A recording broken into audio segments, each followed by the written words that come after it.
भगवान विष्णु जी और माता लक्ष्मी जी।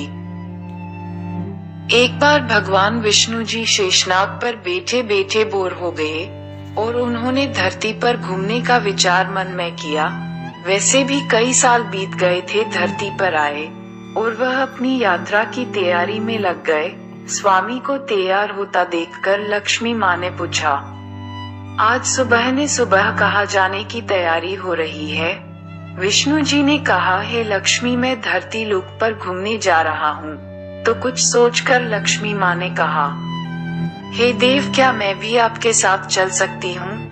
भगवान विष्णु ने 2 पल सोचा, फिर कहा, एक शर्त पर तुम मेरे साथ चल सकती हो। तुम धरती पर पहुंचकर उत्तर दिशा की ओर बिल्कुल मत देखना। इसके साथ ही माता लक्ष्मी ने हाँ कह के अपनी मनवा ली। और सुबह सुबह माँ लक्ष्मी और भगवान विष्णु धरती पर पहुंच गए।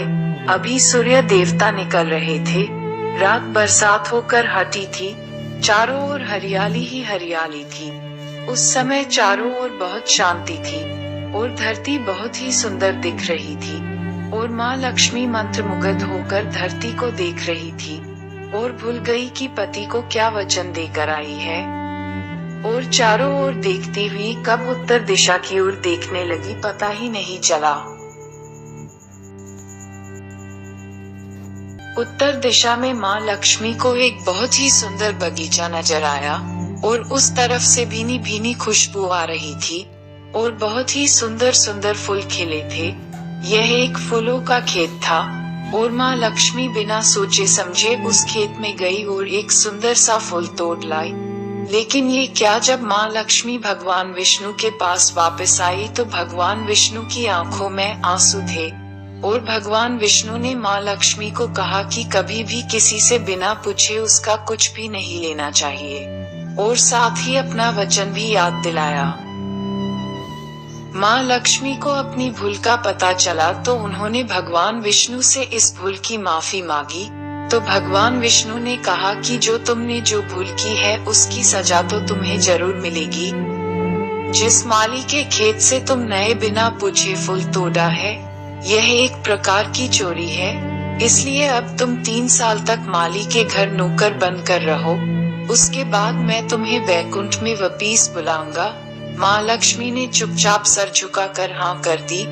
आजकल की लक्ष्मी थोड़े थी और माँ लक्ष्मी एक गरीब औरत का रूप धारण करके उस खेत के मालिक के घर गई। घर क्या, एक झोपड़ा था और मालिक का नाम माधव था। माधव की बीबी, 2 बेटे और 3 बेटियां थी। सभी उस छोटे से खेत में काम करके किसी तरह से गुजारा करते थे। माँ लक्ष्मी जब एक साधारण और गरीब औरत बनकर जब माधव के झोपड़े पर गई तो माधव ने पूछा, वह तुम कौन हो और इस समय तुम्हें क्या चाहिए? तब माँ लक्ष्मी ने कहा, मैं एक गरीब औरत हूँ, मेरी देखभाल करने वाला कोई नहीं। मैंने कई दिनों से खाना भी नहीं खाया, मुझे कोई भी काम दे दो। साथ में मैं तुम्हारे घर का काम भी कर दिया करूँगी। बस मुझे अपने घर में एक कोने में आसरा दे दो। माधव बहुत ही अच्छे दिल का मालिक था। उसे दया आ गई, लेकिन उसने कहा, बहन, मैं तो बहुत ही गरीब हूँ। मेरी कमाई से मेरे घर का खर्च मुश्किल से चलता है। लेकिन अगर मेरी 3 की जगह 4 बेटियां होती तो भी मैंने गुजारा करना था। अगर तुम मेरी बेटी बनकर जैसा रूखा सूखा हम खाते हैं उसमें खुश रह सकती हो तो बेटी अंदर आ जाओ। माधव ने माँ लक्ष्मी को अपने झोपड़े में शरण दे दी और माँ लक्ष्मी 3 साल उस माधव के घर पर नौकरानी बनकर रही। जिस दिन माँ लक्ष्मी माधव के घर आई थी उससे दूसरे दिन ही माधव को इतनी आमदनी हुई फूलों से कि शाम को एक गाय खरीद ली। फिर धीरे धीरे माधव काफी जमीन खरीद ली और सबने अच्छे अच्छे कपड़े भी बनवा लिए और फिर एक बड़ा पक्का घर भी बना लिया। बेटियों और बीबी ने गहने भी बनवा लिए और अब मकान भी बहुत बड़ा बनवा लिया था।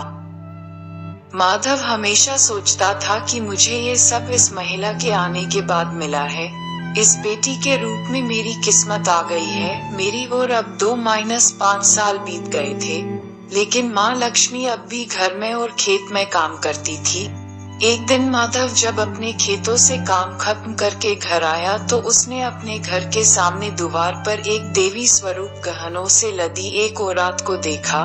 ध्यान से देखकर पहचान गया, अरे ये तो मेरी मुहम बोली चौथी बेटी यानी वही औरत है, और पहचान गया कि यह तो माँ लक्ष्मी है। अब तक माधव का पूरा परिवार बाहर आ गया था और सब हैरान होकर माँ लक्ष्मी को देख रहे थे। माधव बोला है माँ हमें माफ कर, हमने तेरे से अनजाने में ही घर और खेत में काम करवाया है माँ, ये कैसा अपराध हो गया है माँ, हम सबको माफ कर दे। अब माँ लक्ष्मी मुस्कुराई और बोली है माधव तुम बहुत ही अच्छे और दयालु व्यक्ति हो, तुमने मुझे अपनी बेटी की तरह से रखा, अपने परिवार के सदस्य की तरह से।